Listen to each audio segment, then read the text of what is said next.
বাসা কথা আপনার মনের ভাই মঠবাড়িয়া। অনেক কষ্ট। দেখেন যে আমরা আসলে মানে এমন একটা সমাজে বসবাস করি, সত্যি যে আমাদের একজন পুরুষ মানুষ হচ্ছে সংসারের একজন উপার্জনক্ষম, তাই না? এই এই একটা মানুষের উপর কিন্তু তার মাধ্যমে আল্লাহ তাআলা রিজিকটা দুনিয়াতে পাঠায়, তার ফ্যামিলি মেম্বার, তার ওয়াইফ, তার বাবা মা, ছেলে মেয়ে, তাই না?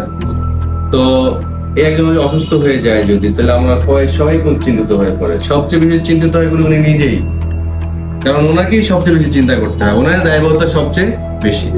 যদি দিন শেষে যদি বাজার করতে না পারে, তাহলে কষ্ট কার বেশি লাগে?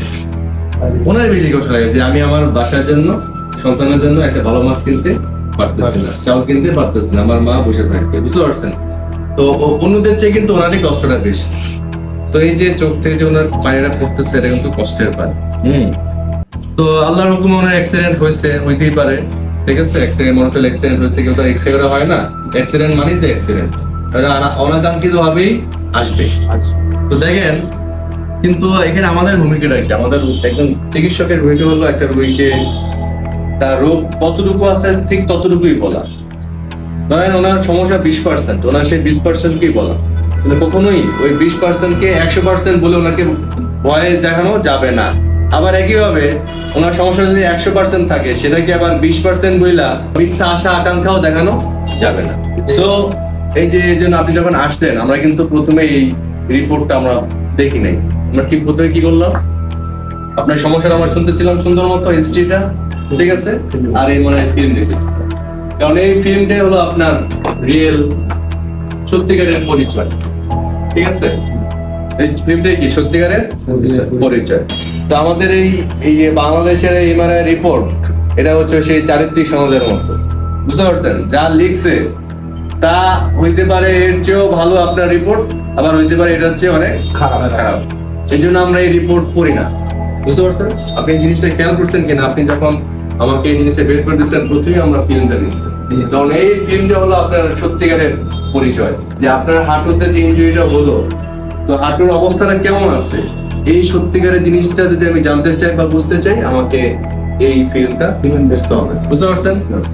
দেখছেন কিনা, আমি কিন্তু ফিল্মটাকে মনোযোগ দিয়ে অনেকক্ষণ তাকায় দেখতেছি, কারণ এখানে আপনার প্রতি মিলিমিটার টিস্যু কেমন আছে সেটা আপনার এখানে বিস্তারিত চলে তোলা আছে।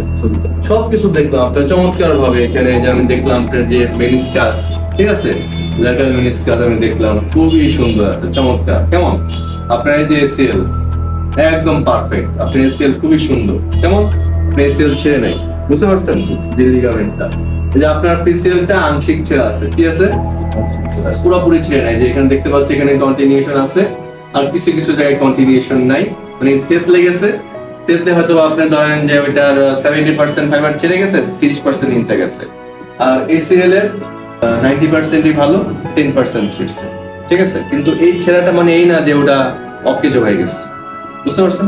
আমি এক্সাম্পল দিই, ধরেন এই যে আমার একটা কাগজ, সুন্দর একটা A4 সাইজের কাগজ, তাই না? আচ্ছা, এখানে যদি আমি এতটুকু ছিঁড়ি, তো আমি বললাম যে কাগজটা ছেঁড়া, আমার কথা কি আমার মিথ্যা? না, সত্য। সত্য না? সত্য। ছেঁড়া বটে, কিন্তু তার বলে কি কাগজটাকে ইউজলেস? না, ইউজ করা যাবে না। এটা আমি লিখতে পারবো, দরখাস্ত লিখতে পারবো, ইভেন প্রেসক্রিপশন লিখতে পারবো।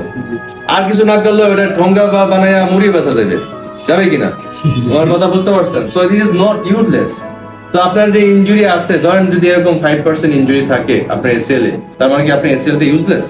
না। ওটা কি আপনার শরীরে ভর নিতে পারবে না, লোড নিতে পারবে না? আপনি ওটাকে অপারেশন লাগবে? লাগবে না। তাহলে আপনার কষ্ট কোথায়, বুঝতে পারছেন? সো আপনার এটা এসিএল টা আংশিক ছেঁড়া, পিসিএল টা আংশিক ছেঁড়া, আপনার সার্জারি লাগবে না।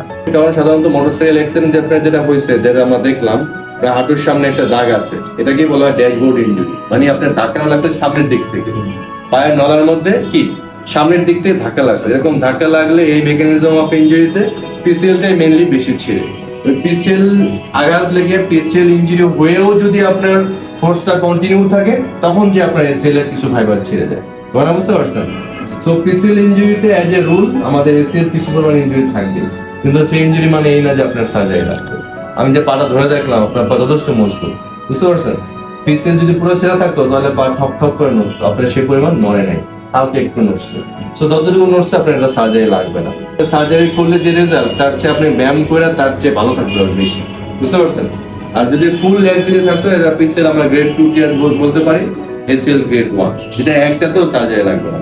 সত্যিকার অর্থে যদি আমরা ফিজিক্যালি ঢুকি, আমরা যদি ভিতরে ক্যামেরা দেই, আমরা দেখবো আপনি এসিএল পুরোটাই ইনট্যাক্ট। এসিএল কি পুরোটাই ভালো ইনট্যাক্ট। ধরেন এজ এ হোল কেউ যদি এই কাগজটা দেয়, কি প্রথমে দেখবে এটা ছেঁড়া? না, বলে না তো, কিন্তু যদি খুব মনোযোগ দিয়ে অবজার্ভ করলে ওই কোনো একটু ছেঁড়া আছে, তাই বলে কি আমার এই নোটটা অচল, না, এই কাগজটা অচল? না, এটা দিয়ে সব কাজ করতে পারবেন না, সব অঙ্ক করা যাবে না এটার উপরে, সব করা যাবে। লেটার লেখা যাবে, দরখাস্ত লেখা যাবে, everything you can do it with it. শরীরে একটা আঁচড় লাগে, এটাও একটা ইনজুরি। কিন্তু সেই ইনজুরি কি, আবার ধরেন আপনার একটা অ্যাক্সিডেন্টে হাত পুরাটা বিচ্ছিন্ন হয়ে যাবে, চামার সাথে ঝুলে আসছে, ওটাও কিন্তু একটা ইনজুরি, আহত হয়েছেন, মরে তো আর যান নাই। না, আবার একটা পিনের আঁচড় লাগছে বা একটা কাটার আঁচড় লাগছে, ওটাও কিন্তু ইনজুরি, আহত হওয়া। কিন্তু আপনি আহত হওয়া ডিফিনিশনটা পড়েন যদি আঁচড় লাগে, কিন্তু দুইটার সিভিআইটি বা দুইটার গুরুত্ব কি সেম? দুইটার ট্রিটমেন্ট কি সেম?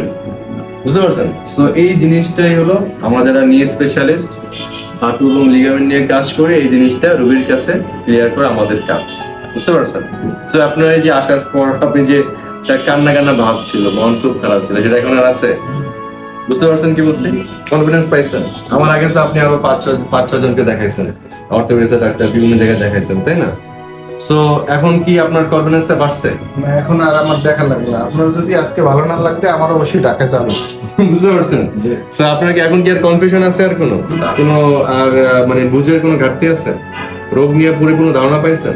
100% কোনো অপারেশন লাগবে না। সব ইনজুরিতে চিকিৎসা লাগবে। কি লাগবে? এটা আমি আগেও অনেকবার বলছি, যে আপনার হাঁটু যদি ইনজুরি হয়, যে দিস কাইন্ড অফ ইনজুরি, এটা আমরা চাইলে একটু গ্লু দিয়ে ঠিক করতে পারি না? পারি তো। তো এইটারও একইভাবে আপনার যে এসিএল ইনজুরিটা আছে, ওটা সার্জারি লাগবে না, চিকিৎসা লাগবে। কি লাগবে? চিকিৎসা কি হতে পারে? কিছু মেডিসিন, কিছু ব্যায়াম, কিছু নিয়ম, সেগুলো কিন্তু চিকিৎসার অংশ। কিন্তু চিকিৎসা মানে কিন্তু সার্জারি না। আপনাকে হয়তো অনেকে বলতে পারে যে সার্জারি লাগবে, রক্ত পুরো ছিঁড়ে গেছে, এটা হয়তো বলছে, এই জিনিসটাই হয়তো আপনাকে এখন আপনি কান্না করতেছেন, ইমোশনাল হয়ে গেছেন, ঠিক আছে? হয়তো বলতে যে আপনি কাজ করতে পারবেন না, পঙ্গু হয়ে যাবেন, ঠিক আছে? আপনার চাকরি বা আপনার কাজ কন্টিনিউ করতে পারবেন না, এই জন্য আপনার মনটা খুব খারাপ ছিল। কিন্তু এখন তো মন ভালো গেছে নাকি? ভালোবাসা।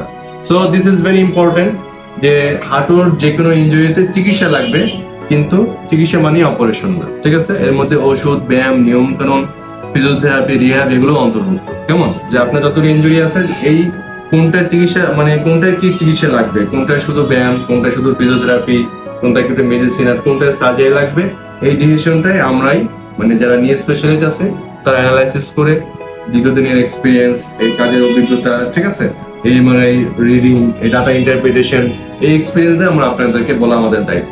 So you are very lucky যে আপনার অ্যাক্সিডেন্ট একটা বড় হয়েছিল ঠিকই, কিন্তু আপনার সার্জারি লাগবে না, ইনজুরি অল্প অল্প আছে, ঠিক আছে? ভালো থাকবেন, একদমই ভয় নেই, ঠিক আছে? কান্না করেন না। হ্যাঁ, চোখের হচ্ছে